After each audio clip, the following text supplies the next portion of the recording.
Minisitiri w'ububanyi n'amahanga w'u Burundi ashinja u Rwanda kurenga ku masezerano mpuzamahanga ngo no kohereza ingabo zarwo muri Repubulika ya Demokarasi ya Kongo gufasha inyeshyamba za M23 kurwanya leta. Igihugu cye gisaba ko bihinduka. Dusaba rero nk'uko cyagisata gishejwe amahoro n'umutekano ku isi cya ONU Conseil de Sécurité mwaravyumvisha yakoranye kabiri isaba yuko ico gihugu cy'u Rwanda cyokura abasirikare baco mu kindi gihugu, kuko igihugu ca Kongo ni c'abakongomani, si c'abanyarwanda, si c'abarundi, babwiza kwitunganya uko bayibona. Perezida wa Afrika y'Epfo Cyril Ramaphosa yahakanye ibirego bya Donald Trump ko guverinoma ya Afrika y'Epfo iri gufatira ubutaka mu Rwanda. Inama y'igihugu y'abafite ubumuga imaze gusohora igitabo cy'inkoranyamagambo y'ururimi rw'amarenga. Ikora gute? Hagiye hari ibishushanyo bigaragaza inyunguramagambo runaka cyangwa se ijambo runaka, muvuma ukora z'amaboko, igihimba, mu maso. Hari n'ikiganiro cy'imikino muri aya makuru y'ubona nini radukunda.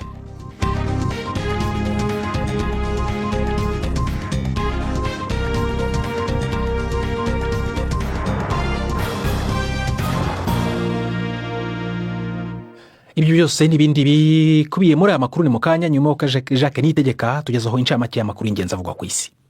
Perezida wa Mexique Claudia Sheinbaum aravuga ko perezida wa Amerika Trump yahagaritse mu gihe cy'ukwezi kumwe ishyirwaho ry'amahoro angana na 25% ku gihugu cye. Nyuma yo kuvugana na Bwana Trump, Perezida Sheinbaum yavuze ko Mexique igiye guhita irushaho kurinda umupaka wayo mu majyaruguru, yoherezayo abandi basirikare 10,000 kugira ngo bafashe mu gukumira amagendo y'ibiyobyabwenge. Yavuze kandi ko Trump yemeje gufata ingamba zo gukumira icuruzwa ry'intwaro zinjira muri Mexique mu buryo bwa magendo.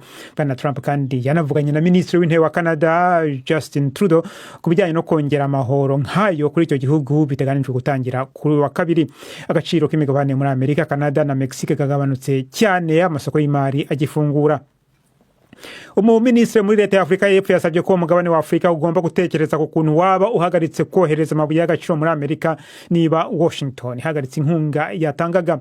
Gwede Mantashe, minisitiri ufite amabuye y'agaciro mu nshingano ze, yabivuze nyuma yaho Donald Trump avuze ko azahagarikira inkunga Afrika y'Epfo kubera icyo yise gufata amasambu ku ngufu. Nyuma y'imyaka 30 ivanguramoko irangiye muri Afrika y'Epfo, amasambu menshi muri icyo gihugu aracyari mu maboko y'abanyamuke b'abazungu. Isaranganya ry'ubutaka ryaratinze kandi mu kwezi gushize hashyizweho itegeko ryemerera mu bihe bimwe na bimwe ifatwa ry'ubutaka nta ndishyi itanzwe. Abayobozi b'ibihugu bigize umuryango w'ubumwe bw'Uburayi baravuga ko bazihorera niba Perezida Trump ashyize mu bikorwa ibikangisho bye kwagiye kwagura amahoro ku bicuruzwa biva mu mahanga maze akakwa no kubiva muri uyo muryango. Ushinzwe ububanyi n'amahanga mu muryango w'ubumwe bw'Uburayi Kaja Kallas yavuze ko ntawe ushobora gutsinda intambara y'ubucuruzi kandi ngo bizatuma Ubushinwa busigara bwisekera ku ruhande. Umukuru wa leta y'Ubudage Olaf Scholz aganira n'abanyamakuru i Bruxelles yashimangiye ko akeneye ubufatanye hagati y'ibihugu bihahirana mu rwego rw'ubucuruzi. Olaf Scholz: Amerika n'Uburayi twese twungukira mu guhererekanya ibicuruzwa na serivisi. Niba amategeko ya za gasutamo atumye ibi bigorana, bizaba bibi kuri Amerika ndetse no ku Burayi. Biragaragara ko natwe nk'akarere gakomeye mu bukungu dushobora gushyira ibintu mu buryo amategeko ya za gasutamo natwe tugahangana nayo dukoresheje amategeko nkayo. Ibyo nibyo tugomba gukora kandi nabyo tuzakora. Ariko ibyo dukora, intego zacu byose ni ngombwa ko byerekeza ku bufatanye. Umutwe wa Hamas uravuga ko umubare w'abantu bamaze guhitanwa n'ibitero bya Israel muri Gaza bageze ku 62,000. Ubundi Minisiteri y'Ubuzima muri ako karere yavuga ko umubare w'abapfuye barenga 47,500.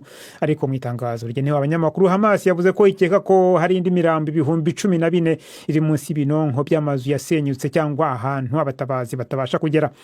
Ibiganiro ku cyiciro cya kabiri cy'amasezerano yo guhagarika imirwano muri Gaza byitezwe gutangira, ariko igihe bizatangiriraho n'icyari cyatangazwa. Minisitiri w'Intebe wa Israel yari i Washington mu biganiro n'abategetsi ba Amerika ifitanye umubano ukomeye n'igihugu cye. Mark Rutte umukuru w'umuryango wo gutabarana hagati ya Amerika, Canada n'ibihugu byinshi byo mu Burayi wa OTAN yavuze ko mu mpera y'umwaka ibihugu bigize uyu muryango biziyemeza kurushaho kongera ingengo y'imari mu rwego rwa gisirikare. Bwana Rutte yavuze ko imisanzu ibihugu bitanga muri uwo muryango izarenga hafi 2% by'umusaruro mbumbe wabyo. Mbere yo gusubira ku butegetsi mu kwezi gushize, Perezida wa Amerika Trump yavuze ko umusanzu w'ibihugu bigize OTAN wagombye kugera byibura kuri 5%. Bwana Rutte yavuze ko iki kibazo kirimo kuganirwaho ariko kwakenewe umusanzu munini. aho mpagaze ni uko dutegerezwa kongereza amafaranga dukoresha mu kwivuna abansi, dutegerezwa kongereza ibigwanisho dukora. Uko urugero ruzongana tuzobishinga mu minsi iri imbere muri uyu mwaka bivanye n'ubushobozi. Ubu turiko turaraba aho igihugu kimwe kimwe kiri naho gitegerezwa gushika. Dufatiye ngaho tuzoca dushinga urugero rw'amafaranga agenewe kwivuna abansi, ariko azorenga 2% aho no bibizeza. Abagabo bitwaje imbunda bakekwaho kuba mu mutwe ugendera ku matwara kazedini ya Isilamu wa Al-Shabaab bafashe abashimusa abakozi ba leta 5 mu majyaruguru y'uburasirazuba bwa Kenya. Polisi yavuze ko abo bategetsi 5 berekezaga ku kazi mu mujyi wa Elwak mu ntara ya Mandera. Uyu mutwe ufitanye na isano na Al-Qaeda ukorera muri Somalia ari kuwagabye ibitero byinshi byambuka umupaka muri Kenya. Kuva muri 2011 Kenya yohereje ingabo zibarirwa mu bihumbi muri Somalia kurwanya Al-Shabaab. Prudent. Urakoze Jacques, nitegeka kora ayo makuru ya BBC.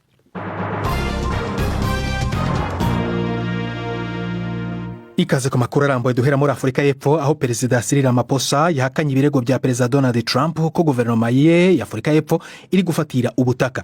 Perezida Trump yatangaje ko azafunga inkunga yose yagenerwaga Afurika y'Epfo kubera iki kibazo.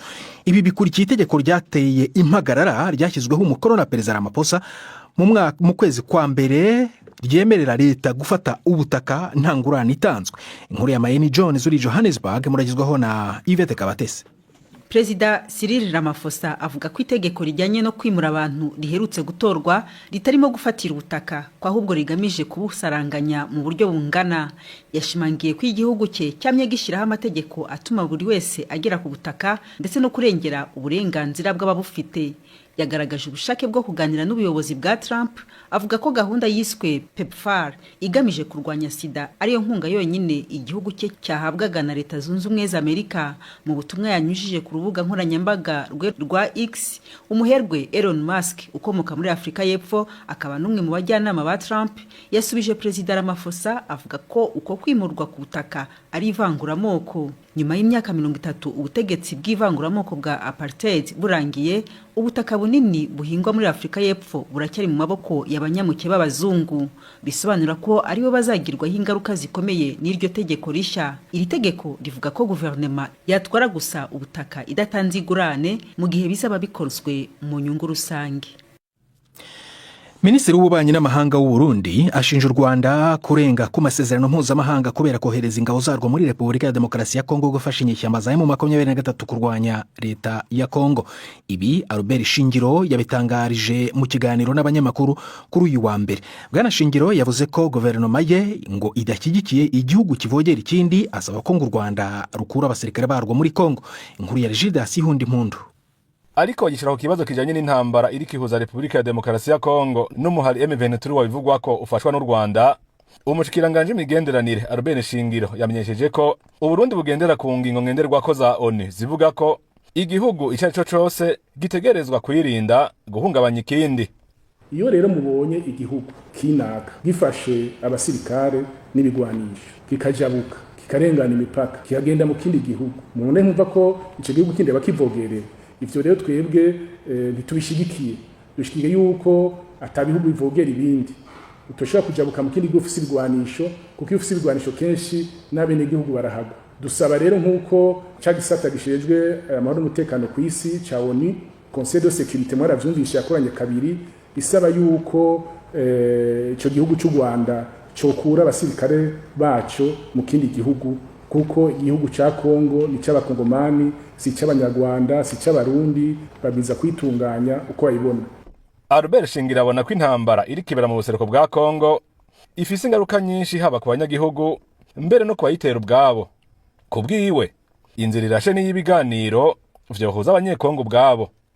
Hanyuma ibibazo bizaba bisigaye abasoda mu Rwanda bamaze kuva muri ico gihugu, bizaba ibibazo by'abakongomani, bashoboye guca bashobora kwitorera umuti biciye mu biganiro. Murazi yuko hari imihora myinshi hari isanzwe hari kugira ngo abo bagwana muri Kongo bashoboye kumvikana. Turafise umuhora twita Processus de Rwanda na Processus de Nairobi. Twifuza ko iyo ntambara ihagarara vuba kugira kwica kwa bene gihugu bo mu karere kugabanuke, kandi tukibaza yuko amakungu azokora ashoboye kugira ngo intambara ntibe intambara mu karere, kuko umuntu amenya ingene intambara itangura, ntamenya ingene ihera, ntamenya n'inkurikizi yayo akitangura. Nibaza rero yuko guheza intambara mu karere ari kuneza y'abene gihugu mu karere bose, haba abarimwo bayiteye n'abatayiteye bose bayifise mu nyungu. Uburundi ni kimwe mu bihugu vyarungitse ingabo nyinshi mu buseruko bwa Kongo, hambavu y'ingabo z'umuryango w'ubutunzi w'ibihugu vyo muri Afrika y'ubuseruko SADC kugira zifashe kugwanya umuhari M23. Mu mpera z'indwi yahera, uwo muhari ufashijwe n'abasirikare b'u Rwanda wigaruriye igisagara ca Goma kiri mu ntara ya Kivu ya ruguru, inyuma y'intambara zari zimaze amezi n'amezi zibera mu micungararo yaco. Ivyegeranyo bitandukanye vya ONU vyerekana ko ubu naho aba barwanyi bariko basatira intara ya Kivu y'epfo. Mu ndwi iheze, umukuru w'igihugu c'u Burundi Evariste Ndayishimiye yabwiye abaserukira ibihugu vyabo mu Burundi ko iyi ntambara ishobora gukwira akarere kose harimwo n'igihugu ciwe, akavuga ko Burundi butazorera amaboko. Gildas Yihundi Impundu, i Bujumbura. Urakoze Gildas Yihundi Impundu. Iyo nkuru tugejeje ku isaa 1:18 mu Rwanda no mu Burundi. Ni BBC Gahuza urayumva no kuri Kisoro FM muri Uganda no kuri BBC Gahuza.com. Mukanya turagaruka mu karere k'ibiyaga bigari nyuma y'akaruhuko gato cyane. Ndi Prudence Ngyumva.